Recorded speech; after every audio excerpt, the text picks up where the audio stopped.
ರಾಗಿನಲ್ಲಿ ಪೌಷ್ಟಿಕಾಂಶಗಳ ಗಣಿನೇ ಇದೆ ಅಂತ ಹೇಳ್ಬೋದು. ಸೊ 100 ಗ್ರಾಮ್ ರಾಗಿನಲ್ಲಿ ಸುಮಾರು 11.2 ಗ್ರಾಮ್ ಅಷ್ಟು ನಾರಿನಂಶ ಇದೆ. ಈ ನಾರಿನಂಶ ಏನಿದೆ ಇದು ಡಯಾಬಿಟೀಸ್ ಕಂಟ್ರೋಲ್ ಮಾಡೋದಕ್ಕೆ ಬಹಳ ತುಂಬ ಅವಶ್ಯಕತೆ ಇದೆ. ಅಂತಂದರೆ ನಾವು ಸೇವಿಸೋ ಆಹಾರದಿಂದ ಉತ್ಪತ್ತಿಯಾಗೋ ಗ್ಲೂಕೋಸು ರಕ್ತಕ್ಕೆ ಸೇರೋದನ್ನು ಈ ನಾರಿನಂಶ ನಿಧಾನ ಮಾಡುತ್ತೆ. ಹೀಗಾಗಿ ಡಯಾಬಿಟೀಸ್ ನಿಯಂತ್ರಣ ಮಾಡೋದಕ್ಕೆ ನಾರು ಇರೋ ರಾಗಿ ಭಾಳ ಹೆಚ್ಚು ಪ್ರಯೋಜನ. ಸೊ ಅಷ್ಟೇ ಅಲ್ಲ, ಈ ಡಯಾಬಿಟೀಸ್ಗೆ ಇನ್ನೊಂದು ಬಹಳ ಮುಖ್ಯವಾದ ಅಂಶ ಬೇಕಾಗುತ್ತೆ, ಅದು ಕ್ರೋಮಿಯಂ. ಸೊ 100 ಗ್ರಾಮ್ ರಾಗಿನಲ್ಲಿ 0.032 ಮೈಕ್ರೋಗ್ರಾಮ್ನಷ್ಟು ಕ್ರೋಮಿಯಂ ಇದೆ. ಈ ಕ್ರೋಮಿಯಂ ಸಹಾಯ ಕೆಲಸ ಏನಂತಂದರೆ ನಮ್ಮ ದೇಹದಲ್ಲಿ ಅಂತಂದರೆ ಪ್ಯಾನಿಕ್ರಿಯಾಸಲ್ಲಿ ಇನ್ಸುಲಿನ್ ಉತ್ಪತ್ತಿ ಮಾಡೋದಕ್ಕೆ ಸಹಾಯ ಮಾಡುತ್ತೆ. ಸೊ ಜೊತೆಗೆ ರಾಗಿನಲ್ಲಿ ಮ್ಯಾಗ್ನೀಷಿಯಮ್ ಇದೆ. 100 ಗ್ರಾಮ್ ರಾಗಿನಲ್ಲಿ 146 ಮಿಲಿಗ್ರಾಮ್ ಅಷ್ಟು ಮ್ಯಾಗ್ನೀಷಿಯಮ್ ಇದೆ. ಈ ಮ್ಯಾಗ್ನೀಷಿಯಮ್ ಸಹ ಡಯಾಬಿಟೀಸ್ ಕಂಟ್ರೋಲ್ಗೆ, ಇನ್ಸುಲಿನ್ ಕಾರ್ಯಕ್ಷಮತೆಗೆ ಸಹಾಯ ಮಾಡುತ್ತೆ. ಹೀಗಾಗಿ ಡಯಾಬಿಟೀಸ್ ನಿಯಂತ್ರಣಕ್ಕೆ ಬಹಳ ಮುಖ್ಯವಾದ 3 ಅಂಶಗಳು ಅಂತಂದರೆ ನಾರಿನಂಶ, ಮ್ಯಾಗ್ನೀಷಿಯಮ್, ಕ್ರೋಮಿಯಂ ರಾಗಿನಲ್ಲಿ ಹೆಚ್ಚಿಗೆ ಇರೋದ್ರಿಂದ ಸೊ ರಾಗಿ ಡಯಾಬಿಟೀಸ್ ನಿಯಂತ್ರಣದಕ್ಕೆ ಅಂತಂದರೆ ರಕ್ತದಲ್ಲಿರೋ ಗ್ಲೂಕೋಸ್ ಪ್ರಮಾಣ, ಸಕ್ಕರೆ ಅಂಶ ನಿಯಂತ್ರಣ ಮಾಡೋದಕ್ಕೆ ರಾಗಿ ಬಹಳ ಮುಖ್ಯವಾದ ಒಂದು ಧಾನ್ಯ ಆಗುತ್ತೆ. ಅಷ್ಟೇ ಅಲ್ಲ, ರಾಗಿನಲ್ಲಿ ದೇಹದ ಬೆಳವಣಿಗೆಗೆ ಬಹಳ ಅವಶ್ಯಕವಾಗಿರೋ ಪ್ರೋಟೀನ್ ಇದೆ. ಸೊ 100 ಗ್ರಾಮ್ ರಾಗಿನಲ್ಲಿ 7 ಗ್ರಾಮ್ ಅಷ್ಟು ಪ್ರೋಟೀನ್ ಇದೆ. ಈಗ ಸಹಜವಾಗಿ ಪ್ರೋಟೀನ್ ಅಂದ ತಕ್ಷಣ ಬೇಳೆಗಳು, ಕಾಳುಗಳು, ಎಣ್ಣೆ ಬೀಜಗಳು ಅಂತ ಹೋಗ್ತಾರೆ. ಸೊ ಈ ಕಾಳುಗಳಲ್ಲಿ ಹೈ ಪ್ರೋಟೀನ್ ಇದೆ, ಆಮೇಲೆ ಎಣ್ಣೆ ಬೀಜಗಳಲ್ಲಿ ಹೆಚ್ಚು ಪ್ರೋಟೀನ್ ಇದೆ ಮತ್ತು ಹೆಚ್ಚು ಫ್ಯಾಟ್ ಇದೆ. ಆದರೆ ರಾಗಿನಲ್ಲಿ ಒಂದು ಮಧ್ಯಮ ಪ್ರಮಾಣದ್ದು ಅಂದರೆ ಮಾಡ್ರೇಟ್ ಆಗಿ ಪ್ರೋಟೀನ್ ಇದೆ. 100 ಗ್ರಾಮ್ ರಾಗಿನಲ್ಲಿ 7 ಗ್ರಾಮ್ ಅಷ್ಟು ಪ್ರೋಟೀನ್ ಇದೆ. ಈ ಪ್ರೋಟೀನು ದೇಹದ ಬೆಳವಣಿಗೆಗೆ ಬೇಕಾಗುತ್ತೆ. ಈ ಪ್ರೋಟೀನು ಕಿಣ್ವಗಳು, ಹಾರ್ಮೋನು ರಚನೆಗೆ ಬಹಳ ಉಪಯೋಗ ಆಗುತ್ತೆ. ಹೀಗಾಗಿ ಅತ್ಯುತ್ತಮ ಪ್ರಮಾಣದ ಪ್ರೋಟೀನ್ ಅಂತಂದರೆ ರಾಗಿನಲ್ಲಿದೆ. ಜೊತೆಗೆ ಕೊಬ್ಬಿನಾಂಶ ಅಂತಂದರೆ ರಾಗಿನಲ್ಲಿ 2 ಗ್ರಾಮ್ ಫ್ಯಾಟ್ ಇದೆ. ಈ ಕೊಬ್ಬಿನಾಂಶ ಏನಿದೆ ಫ್ಯಾಟು, ಅದಕ್ಕೆ ಕಣ್ಣು ಕಾಣಿಸೋದಿಲ್ಲ, ಅದನ್ನು ಇನ್ವಿಸಿಬಲ್ ಫ್ಯಾಟ್ ಅಂತಾರೆ. ಈ ರಾಗಿನಲ್ಲಿರೋ ಕೊಬ್ಬಿನಾಂಶ ನಾವು ಯಾವುದಕ್ಕೆ ಹೋಲಿಕೆ ಮಾಡ್ಬೋದು ಅಂತಂದರೆ ಈ ಪಾಲಿಷ್ ಮಾಡದೇ ಇರೋ ಅಕ್ಕಿನಲ್ಲಿರೋ ರೈಸ್ ಬ್ರಾನ್ ಆಯಿಲ್ಗೆ ಹೋಲಿಕೆ ಮಾಡ್ಬೋದು, ಅಥವಾ ಗೋಧಿನಲ್ಲಿರೋ ವೀಟ್ ಜರ್ಮ್ ಆಯಿಲ್ಗೆ ಹೋಲಿಕೆ ಮಾಡ್ಬೋದು. ಸೊ ರಾಗಿನಲ್ಲಿ ಹೇಗೆ ಹಾಗೆ ನೆನೆ ಸೊ ಎಣ್ಣೆ ಅಂಶ ಇದೆ. ಈ ಎಣ್ಣೆ ಅಂಶ 2 ಗ್ರಾಮ್ ಅಷ್ಟಿದೆ. ಸೊ ಇದು ಬಹಳ ಒಳ್ಳೆಯ ಪ್ರಮಾಣನೇ. ಸೊ ನೀವು ದಿನಕ್ಕೆ ಒಂದು 100 ಗ್ರಾಮ್ ಅಷ್ಟು ರಾಗಿ ಸೇವನೆ ಮಾಡೋದಾದರೆ ನಿಮ್ಗೆ 2 ಗ್ರಾಮ್ ಅಷ್ಟು ಕೊಬ್ಬಿನಾಂಶ ನಮ್ಮ ದೇಹಕ್ಕೆ ನಮ್ಗೆ ಗೊತ್ತಿಲ್ಲದಂಗೆ ಸೇರ್ತಾ ಇರುತ್ತೆ. ಬಹಳ ಇಂಪಾರ್ಟೆಂಟ್ ಇನ್ನೊಂದು ಏನಂತಂದರೆ ರಾಗಿನಲ್ಲಿ ಈ ಜೀವರಸಾಯನ ಕ್ರಿಯೆಗಳಿಗೆ ಬೇಕಾಗಿರೋ ವಿಟಮಿನ್ B1, B2, B3 ಬಹಳ ಒಳ್ಳೆಯ ಪ್ರಮಾಣದಲ್ಲಿರುತ್ತೆ. ಅದೇ ರೀತಿಯಲ್ಲಿ ಫೋಲಿಕ್ ಆ್ಯಸಿಡ್. ಈ ಫೋಲಿಕ್ ಆ್ಯಸಿಡ್ ಹೇಗೆ ಅಂತಂದರೆ ರಕ್ತದಲ್ಲಿರೋ ಹೀಮೋಗ್ಲೋಬಿನ್ ಪ್ರಮಾಣವನ್ನು ಒಂದು ಸಮ ಪ್ರಮಾಣದಲ್ಲಿರೋದಕ್ಕೆ ಇದು ಫೋಲಿಕ್ ಆ್ಯಸಿಡ್ ಬೇಕಾಗುತ್ತೆ.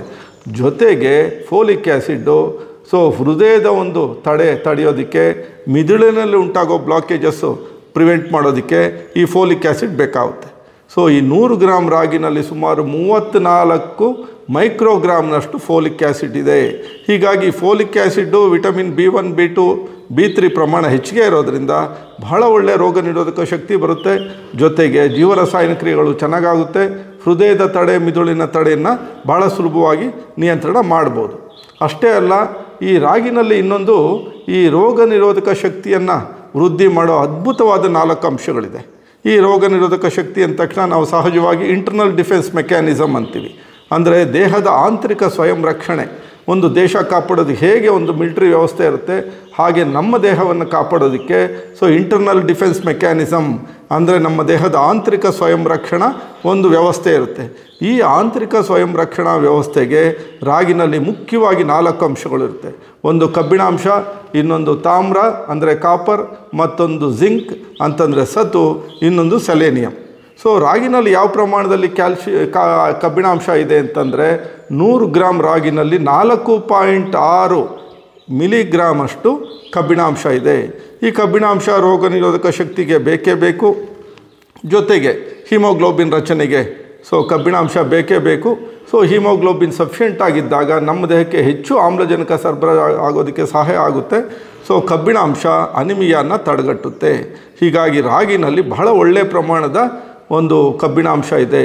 ಹಾಗೆ ಕಾಪರ್ ಅಂತಂದರೆ ತಾಮ್ರ, 100 ಗ್ರಾಮ್ ರಾಗಿನಲ್ಲಿ 0.67 ಮಿಲಿಗ್ರಾಮ್ ಅಷ್ಟು ತಾಮ್ರ ಇದೆ, ಅಂದರೆ ಕಾಪರ್ ಇದೆ. ಇದು ಸಹ ರೋಗ ನಿರೋಧಕ ಶಕ್ತಿ ಕೊಡುತ್ತೆ. ಜೊತೆಗೆ ಮಿದುಳಿನ ಕಾರ್ಯಚಟುವಟಿಕೆಗಳಿಗೆ ಸೊ ತಾಮ್ರ ಅಂದರೆ ಕಾಪರ್ ಬೇಕೇ ಬೇಕು. ಸೊ ಕೋವಿಡ್ ಟೈಮಲ್ಲೆಲ್ಲ ಕಾಪರ್ ಎಲ್ಲ ಜಿಂಕ್ ಟ್ಯಾಬ್ಲೆಟ್ಸ್ ಕೊಟ್ಟರು ನೋಡಿ.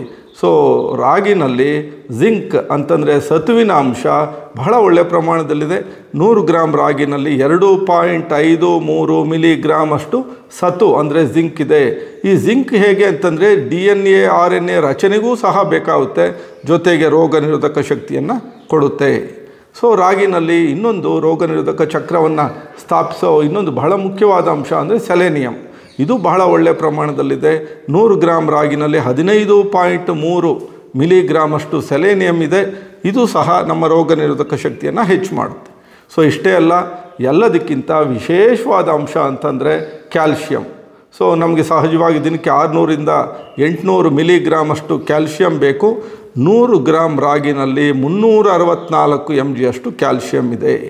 ನಾವು ಸೇವಿಸೋ ಎಲ್ಲ ಧಾನ್ಯಗಳ ಪೈಕಿ ಅಂದರೆ ಅಕ್ಕಿ, ಅವಲಕ್ಕಿ, ರಾಗಿ, ಗೋಧಿ, ಜೋಳ, ಸಜ್ಜೆ, ನವಣೆ, ಸಾವೆ, ಆರ್ಕ, ಊದಲು, ಬರುಗು ಇವೆಲ್ಲದಕ್ಕೆ ಹೋಲಿಕೆ ಮಾಡಿದ್ರೆ ಸೊ ಅತಿ ಹೆಚ್ಚು ಪ್ರಮಾಣದ ಕ್ಯಾಲ್ಶಿಯಂ ಇರೋದು ರಾಗಿನಲ್ಲಿ. 100 ಗ್ರಾಮ್ ರಾಗಿನಲ್ಲಿ 364 ಮಿಲಿಗ್ರಾಮ್ ಅಷ್ಟು ಕ್ಯಾಲ್ಶಿಯಂ ಇದೆ. ಸೊ ಮೂಳೆಗಳ ಬೆಳವಣಿಗೆಗೆ, ಮೂಳೆಗಳ ರಚನೆಗೆ, ಹಲ್ಲುಗಳ ಬೆಳವಣಿಗೆಗೆ, ಮಾಂಸಖಂಡಗಳ ಸ್ಥಿತಿಸ್ಥಾಪಕ ಶಕ್ತಿ, ನರತಂತುಗಳ ಕಾರ್ಯನಿರ್ವಹಣೆಗೆ ಕ್ಯಾಲ್ಶಿಯಂ ಬೇಕೇ ಬೇಕು. ಸೊ ಇಷ್ಟೇ ಅಲ್ಲ, ಎಲ್ಲದಕ್ಕಿಂತ ಬಹಳ ಮುಖ್ಯವಾಗಿ ರಾಗಿನಲ್ಲಿ ಒಳ್ಳೆ ಪ್ರಮಾಣದ ಒಂದು ಕಾರ್ಬೋಹೈಡ್ರೇಟ್ಸ್ ಅಥವಾ ಶಕ್ತಿ ಇದೆ.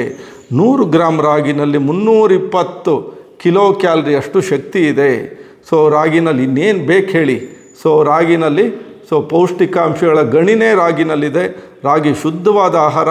ಸೊ ಯಾವ ಕೆಮಿಕಲ್ಸು, ಫರ್ಟಿಲೈಸರ್ಸ್ ಅವಶ್ಯಕತೆ ಇಲ್ಲ. ಜೊತೆಗೆ ಎಲ್ಲದಕ್ಕಿಂತ ಇಂಪಾರ್ಟೆಂಟು ರಾಗಿನಲ್ಲಿ ಹೊಟ್ಟು ಹಿಟ್ಟು ಅಂತ ತೆಗಿಯಲ್ಲ. ಏನು ಭೂಮಿ ತೆಗಿತೀವಿ, ಭೂಮಿಯಿಂದ ಬರುತ್ತೆ. ಸೊ ಎಲ್ಲ ಪೌಷ್ಟಿಕಾಂಶಗಳು ನಮ್ಗೆ ಸಿಗ್ತಾ ಹೋಗುತ್ತೆ. ಸೊ ಹೀಗಾಗಿ ರಾಗಿ ಅದ್ಭುತವಾದ ಆಹಾರ. ಇದನ್ನು 400 ವರ್ಷಗಳಿಂದ ಸರ್ವಜ್ಞ ಹೇಳಿದ್ದಾರೆ. ರಾಗಿಯನ್ನು ಉಂಬುವನು ನಿರೋಗಿಯಾಗುವನು. ಹಿಟ್ಟಂ ತಿನ್ನಂ ಬೆಟ್ಟಂ ಕಿತ್ತಿಟ್ಟಂ.